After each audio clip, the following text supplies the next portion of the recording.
I have found that in my experience, the best time to trade the gold market or any market that is heavily traded by the big boys is in the New York session. Now, the New York session starts from 7 a.m.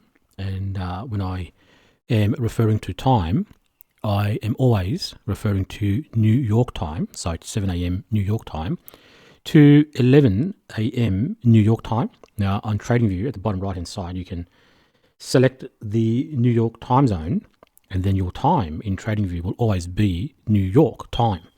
So 7 a.m. to 11 a.m. is the New York session, and within that New York session, in my experience, the best time to trade gold is between 9:30 and 10:30 a.m.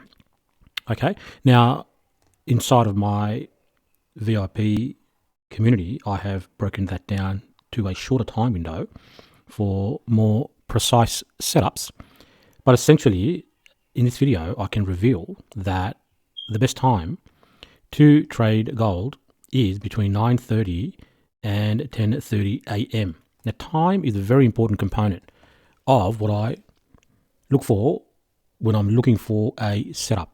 Now, I tend to look for reversal. So if I am going to buy a market, then I am looking for that market to come down and give me a opportunity to enter into a long setup with an expectation of a movement higher. When I'm looking to short the market, then I am looking for the market to be repricing higher for me to enter into a short position. So I like reversal. That's my personality. Now, on this particular day, this is Thursday, not a trade that I took, okay, because I have been in hospital, so my students know that I was not trading this week, in this first week of October, as I was and still am recovering from my heart surgery. But as part of my ongoing learning of the markets, I study the charts, even when I'm not trading. So as I'm getting better, as I'm finding I'm able to, I then get in front of the charts and I study the markets. What opportunities were presented that I could have traded? Now, my setup is very straightforward. The first thing that I look for is time, as I said, and I look for reversals. So here we can see the market has been going up pretty much all week. Okay, Monday, Tuesday, Wednesday, the market has been going higher and higher and higher. What that means is the market makers are trapping long traders into the market. Okay, now these are what I refer to as weekly market profiles. Okay, now inside of VIP, I talk about this in quite detail, where there are templates that the market makers use, what I refer to as a weekly market profile. Essentially, Monday, Tuesday, Wednesday is that first part of the week. Wednesday is the middle of the week. And so I look for reversals from Wednesday onwards. Now, the first thing that I want to see is I want to see a sweep of liquidity. So if I'm looking for the market, if it's moving higher, as it has been in this particular week, Monday, Tuesday, Wednesday, the market has simply been going higher, repricing higher, then I'm looking for the market to have a pullback. So I'm looking for time, as I've said, between 9:30 and 10:30 a.m. And the first thing I want to see is a sweep of liquidity, that manipulation. Okay, so here we can see the market has moved up and has swept a high, right? Buy side has been swept. It doesn't really matter which high the market sweeps. You just want to see the market take liquidity.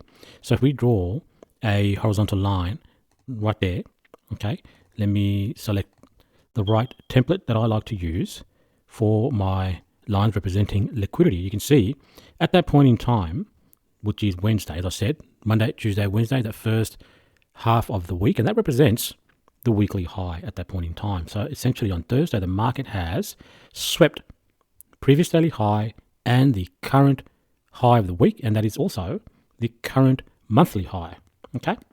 And probably I think that's also the current all-time high, and if you look at the number itself, it's very close to 3,900, which is a big figure, okay? So that's the first thing that I want to see, that the market has manipulated.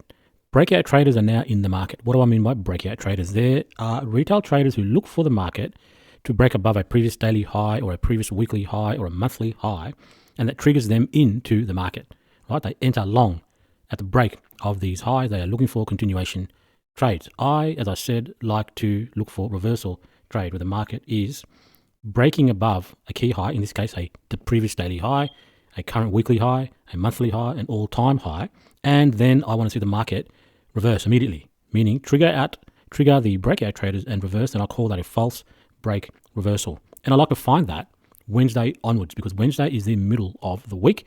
Okay, so Wednesday or Thursday, even Friday, and at the right time. You can see I've marked out some lines here between 9:30 and 10:30 a.m., which is the time, in my experience, is the best time inside of the New York session where I identify high probability setups. So if we had that sweep of liquidity, it's a very key high. It's at the right time. Now, what do I want to see next? I'm an ICT trader. I trade ICT principles.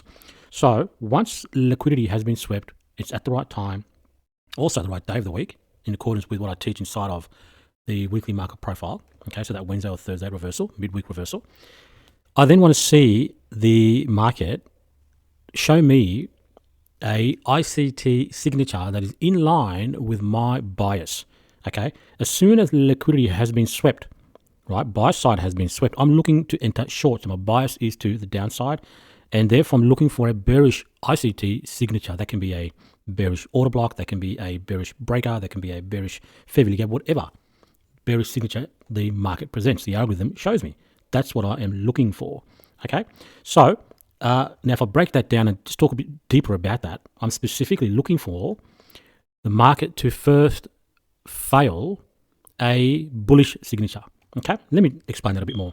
So here the market has moved up, taken out this high on the left, and it's moved up, what I would say, in an aggressive format. Why do I refer to this move up aggressive? Because it has created a fair value gap on its move up.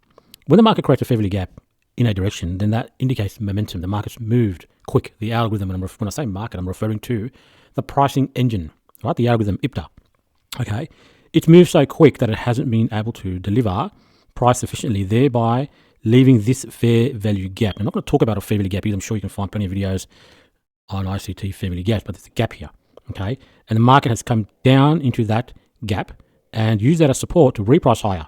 Okay, and that is a bullish signature that we could have taken a long position to expect the market to take out current weekly high, which it did. But that's not the trade that I'm interested in, because that range of price is premium pricing. It's right at the high of the current day, the high of the previous day, and the high of the current week, and the high of the month, and the high all-time highs. I don't want to be taking a long, even though there's a setup there to take a long.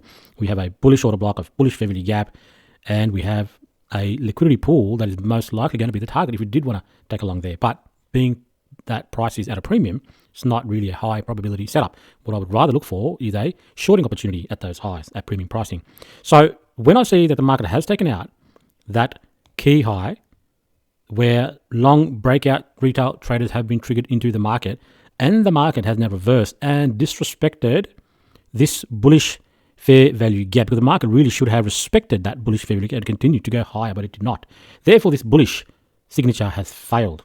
Not only that, but we have gone down and closed below this swing low, okay, which is a change in the state of delivery of price, a market structure shift. Once I see that, so now there's three elements that I've spoken about.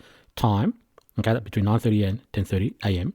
Liquidity sweep, failure of the bullish ICT signature. Once I see all of those things that I've mentioned, and obviously the change in the state of delivery of price, but we have a market structure shift, okay, by the failure of that bullish ICT signature, where the market has disrespected that bullish fair value gap and closed below this swing low, which is important because it went up and when closed above this high and also swept that liquidity. Okay, so then I want to see the market form a new ICT signature that is in line with my directional bias at this point in time, which is a bearish signature. As I said, a bearish order block. I want to see a new one form, or a bearish breaker, or a bearish fair value gap. So what do we see here? We see a bearish fair value gap form. So we have time. It's in my time window.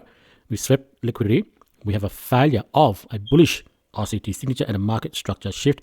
That's enough for me to enter into a short position. What's the worst that can happen? It goes above the high here, which means my trade is invalid. I'll get stopped out. That's the worst that can happen. So if I can position myself into this setup in accordance with my risk parameters, such that if I am wrong, which I will know if the market continues to move high and goes above this previous swing high, then I can limit my loss in accordance with my own risk tolerance. That's the worst that can happen, and that's okay. I accept that. That is part of business in this industry. Okay, so we should never be afraid to take a position if we have a valid setup that we have practiced and know that it works more than it fails, and we have proper risk management. So the next thing is, where do I want to see this go? What's the target? Well, there's two things I use for target: time and price.